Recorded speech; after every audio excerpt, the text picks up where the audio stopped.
start. So welcome everybody to this week's Shelter and Studio Tour. Our guest today is Shawn Sheehy.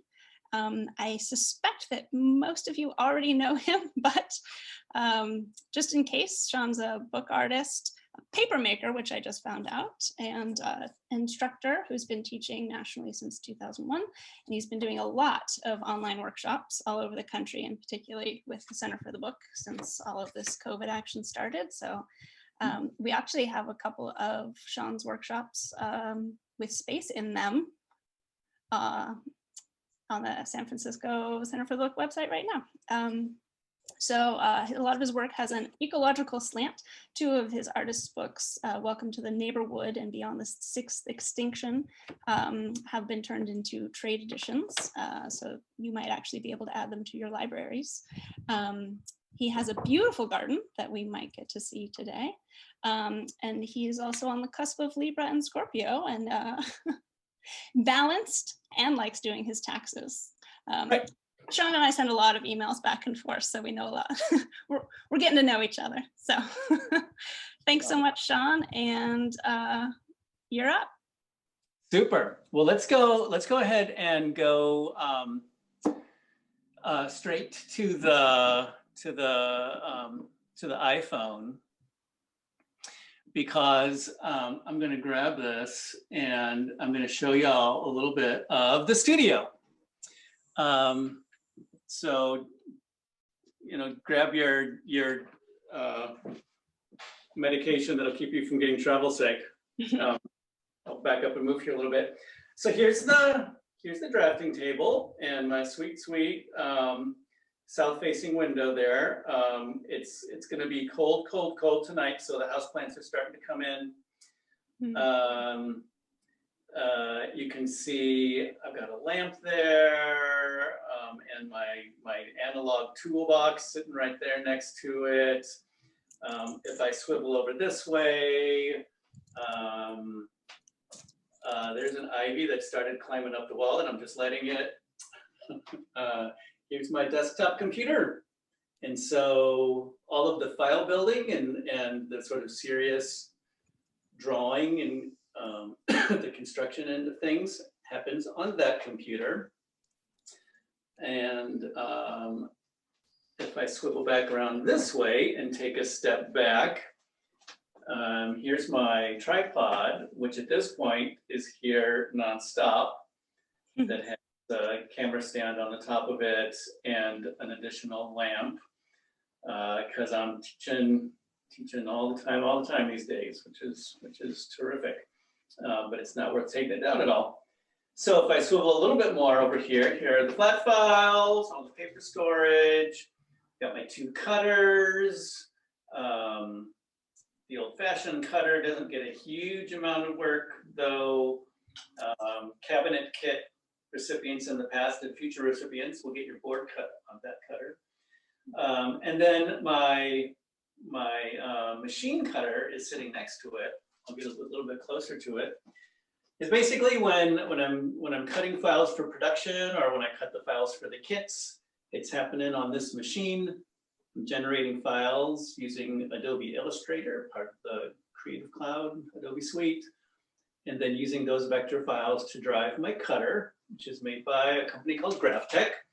And you can see it has this little the head here with the blade attached underneath it, and it slides back and forth. And then there's some rollers here, and so sheets slide back and forth while the head goes back and forth this way, and then it cuts in all the ways that it needs to cut. It's super handy. It's not as fast as a laser. It's not as accurate and tight as a laser, but you know, it still cuts my cutting time by 1/10. So it's super useful. That's the bookshelf of tiny things. There's the upstairs heater, because I live in a house that doesn't have a furnace. There's the curtain that hides the door to the deep back storage. The gallery of letterpress printed posters. The summer nap furniture, which also doubles as the winter sleep furniture. window out the other direction. Here's my staging table, which currently has things I'm going to show you in a second. And then over here in the corner, I've got the kitchen cabinets that I tore out of the kitchen downstairs when I moved in that are now sort of, some material storage. And I'm using a lot of those little cubicles as individual project. So a specific workshop might be housed in just one of those little cubicles, just to kind of keep those things all sorted out. Front window, and we're back to the bench. So I kind of took a hard pivot in March, and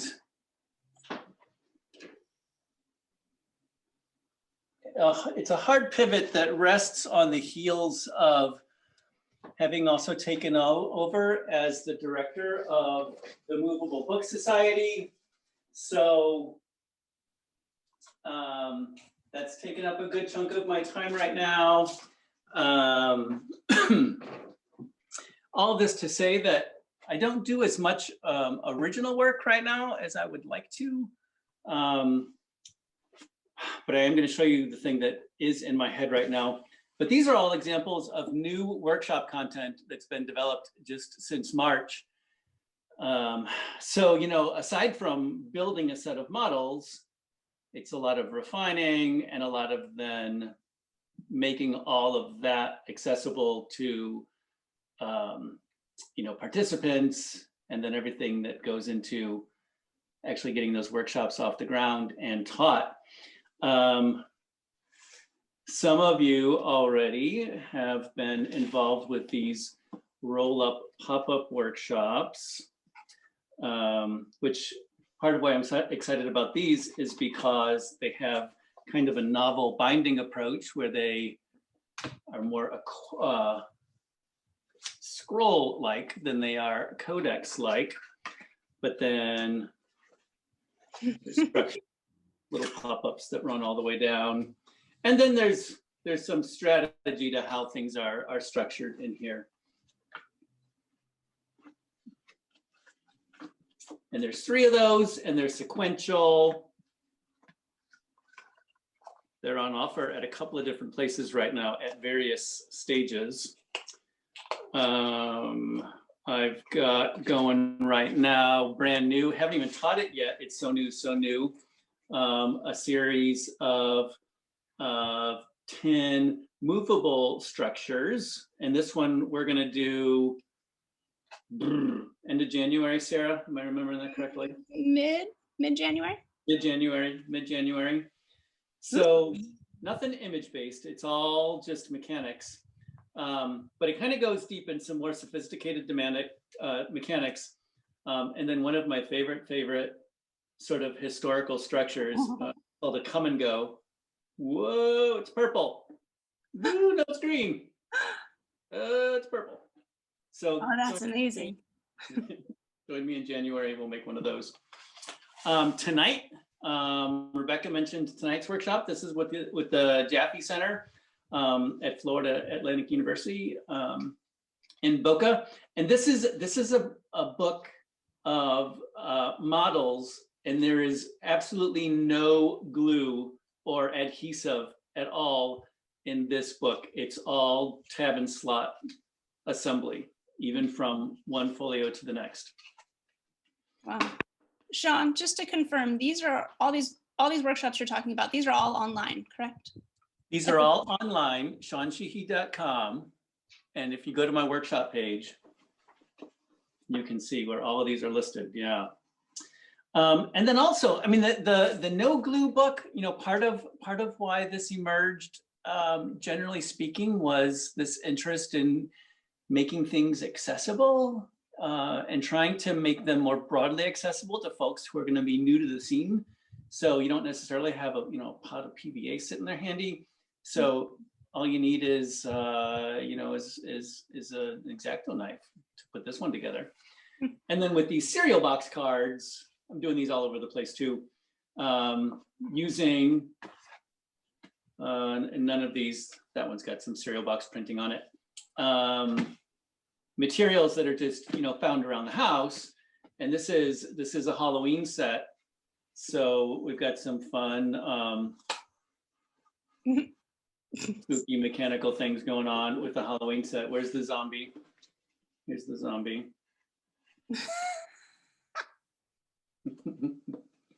So lots of thought going into that. And and I don't think this scene is going to end in March. So right. I'm definitely ready to keep moving on, building up the next round of things and keeping it all going.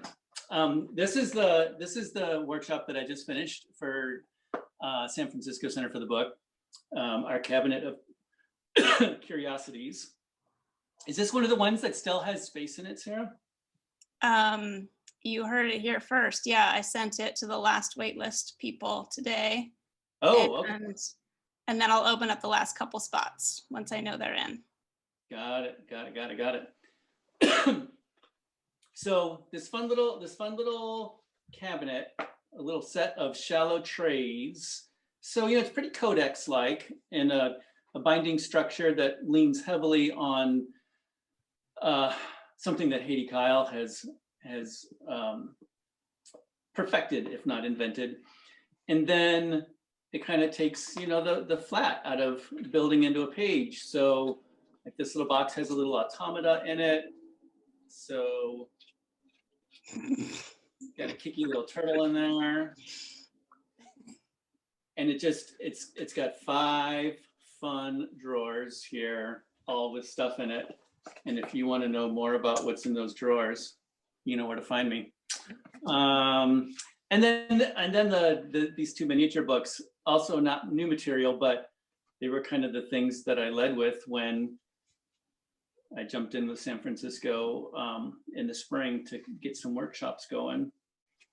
So it's fun to do these two little mini books. And we kind of burned those out, and so they're off to the side. Also, at the end of last year, like about this time last year, I was invited to join up with Catherine Belsey, who runs the website makepopupcards.com, where I have a couple of different structures. Sarah is the proud owner of one of these. I just sent it to my sister for her 50th birthday card. Sweet. Multi-purpose, not just Halloween. Not just Halloween, also happy 50th. And I developed this so that you could stick a little candle inside of there, and it would also be a lantern as well as a greeting card, and also fun for the holidays. So let's jump from there to the mantis. So those of you who participated in the Saturday night thing, I gave an artist talk through San Francisco as well, and I covered a lot of kind of what's in my head in terms of motivation for making books. And Sarah mentioned it again, my interest in things ecological, and I kind of have this zooming in thing going on right now, because I did the Neighborwood book that's sort of Midwest general, and then I did Beyond the Sixth Extinction, which is Chicago area, more specific, though it's Chicago 3,000 years in the future. And what I'm thinking about for the next project is as specific as the vacant lot next door. And I'm kind of angling for hard metaphor here as much as building yet another animal community book, though that's definitely part of the interest, because there's amazing tons of action going on over there.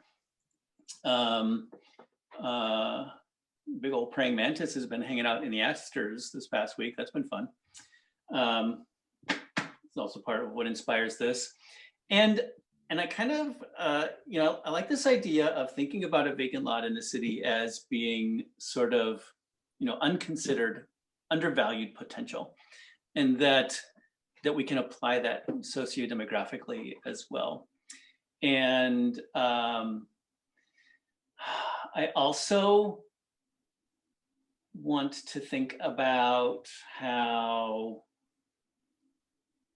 we can bring some attention to these sorts of issues and sort of empower and give tool to movements in a better social direction. So I'm developing basically these ideas. There's only one model right now, where I'm pairing, and I'm just giving you so much buildup before I actually show this. I'm pairing creatures with plants, and the creatures are going to be using the plants, as weapon. And I also feel like the tension of this, because I want this to feel like it's a little bit more of a story that I'm telling, a little bit more like Sixth Extinction for those of you who are familiar, and a little less like Neighborhood that is more like just cataloging. And it requires an enemy. It requires a force. And I've been resisting always in everything that I've done, resisted the idea of being too in the moment, because I want something that feels a little more timeless. But it's a little hard to resist. And so a friend mentioned having read, no, I'm not gonna be able to remember what it's called, classic novel. But there are characters who are named after Lenin and Marx. And I thought I could do something like that for right now. Be sort of clever with it and sort of obtuse. And that might work. But here's the initial opening of this first spread here. So here's the mantis. And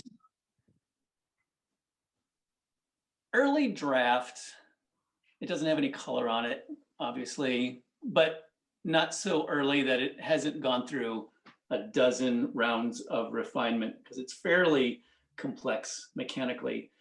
And I'm really interested in exploring this idea of having something that's dimensional that pops up, but then also there's additional opening, and then there's sort of a puppet-like manipulation as well. So if you open this flap out to the side, you're going to see that the mantis kind of goes into, alarm mode. The wings spread out and the legs get kind of kicky back there. And then it also kind of opens up some opportunity for where text might happen. And then on this side, which is a little sticky still, the head rotates, and this front leg pulls back, and it's basically reaching for these burrs, these burdock burrs that it can then hurl in a bomb-like way. So, fairly benign as far as weaponry goes. And not that a mantis isn't its own savage creature all on its own. Oh, and there's another little mechanic back there that sort of makes this little leg come up and down. But that's what I'm playing with. Structurally, mechanically, the fun of the building is going to be attached to things like that. Needs more refinement. And that's the kind of concept that I'm thinking of building. That's rather incredible. Thanks. So the latest pop-up book that I built, this is straight up sales talk right now, so get ready, is my fresh cut book. It is the only book that I actually still have available for sale, and it's going to go on sale in December, friends, so right after Thanksgiving, just so you know. And it's the third in a series of botanicals that I built that all sort of play with folklore and folklore that surrounds plants very specifically. The first one's about wildflowers, the second one's about vegetables, and then this one is about plants of the winter holidays, a well-trimmed survey of holiday plants.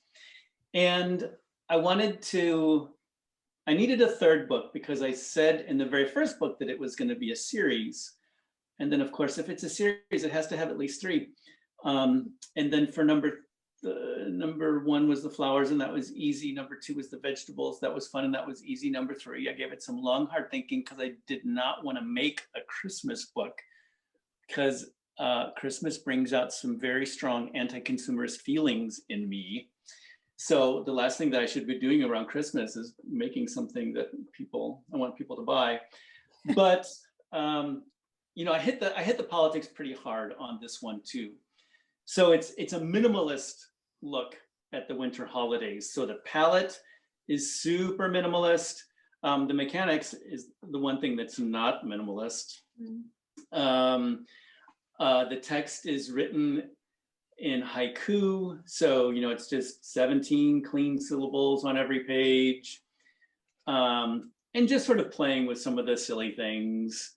The idea that rosemary used to be food and now, you know, it's dolled up as a holiday plant, which is fine.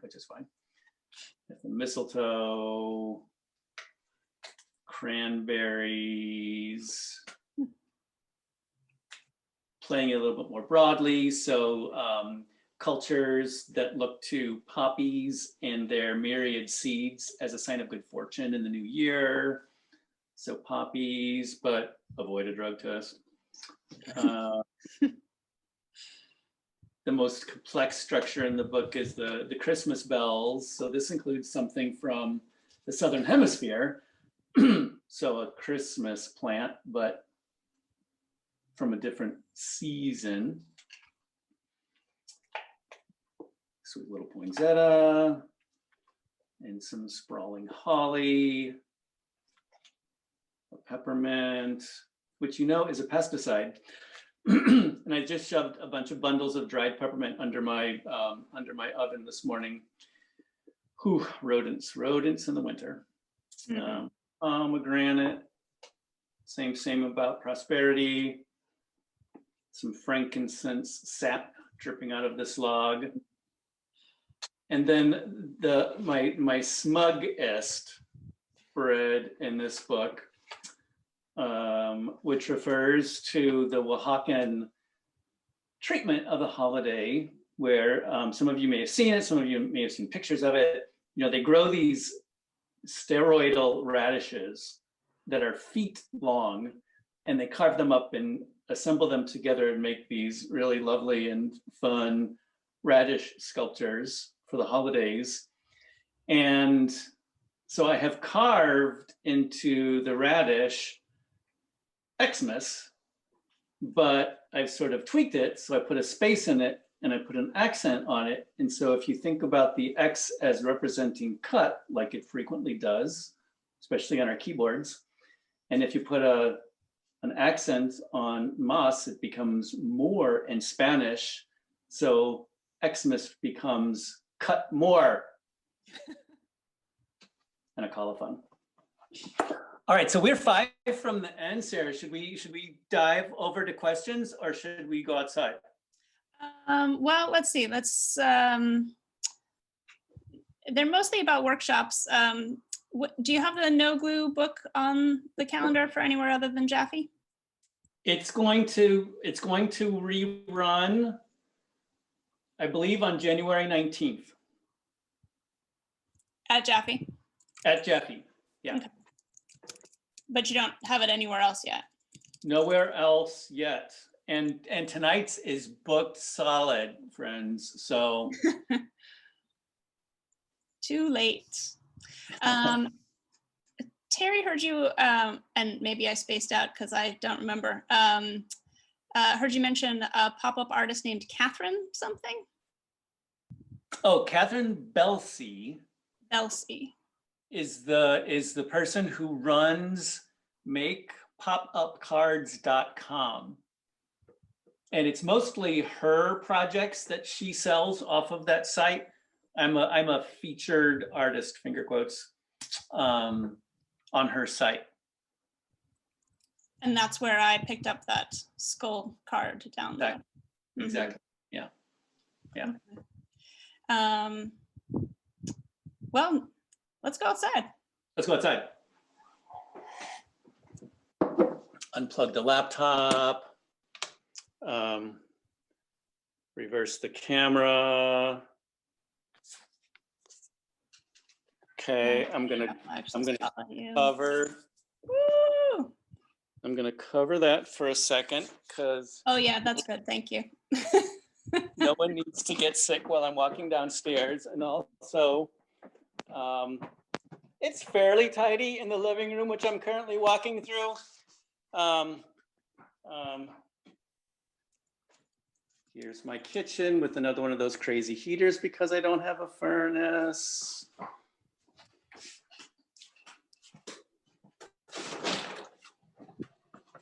So here's the back. Not the best light. Let me rotate around. That's better. Here's my vegetable garden. So there, far to the right where the stars run down the wall, that's where the tomatoes were a little bit earlier. I still have a big lima bean that's climbing up the wall. Haven't taken that down yet. Here's the broccoli jungle. This is going to be the garlic patch in a week or two. There's the overwintering spinach patch right there that's sown and sprouting. Got some late season radishes and peas. There's some arugula in that pot up there. More radishes. A couple of my tender things that want to stay outside, and I like them in pots, but they need to get a little more protection, so they're buried in the garden. A couple more pepper plants that are still producing. There's that vacant lot, Sarah, that I was talking about. There's that tree that's partially fallen down that you can see in the mid distance back there. Here's my new to COVID fire pit where I've stacked up some bricks and having friends over for some outside time. Here is the massive green wall that is the railroad tracks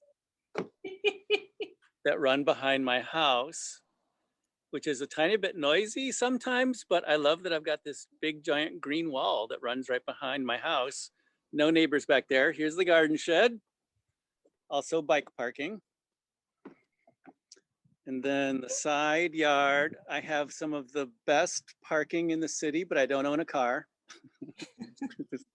Big pad, and it's behind a gate, and it's just a big concrete pad that I have. Yeah. Shawn, one more time, what's the name of the website where the download comes from? MakePopUpCards.com. Thank you. Yeah. There's the little tiny vacant lot on the south side. I have no neighbors. I have no neighbors. That's amazing. And then across, it's really nice. As folks who live in the city know, it's sometimes hard to find quiet. All right. Well, we've run up against our time, and we're all mildly nauseous by now. So, right. Thank you so much, Shawn. Absolutely. We'll end the recording here on this picture of your finger.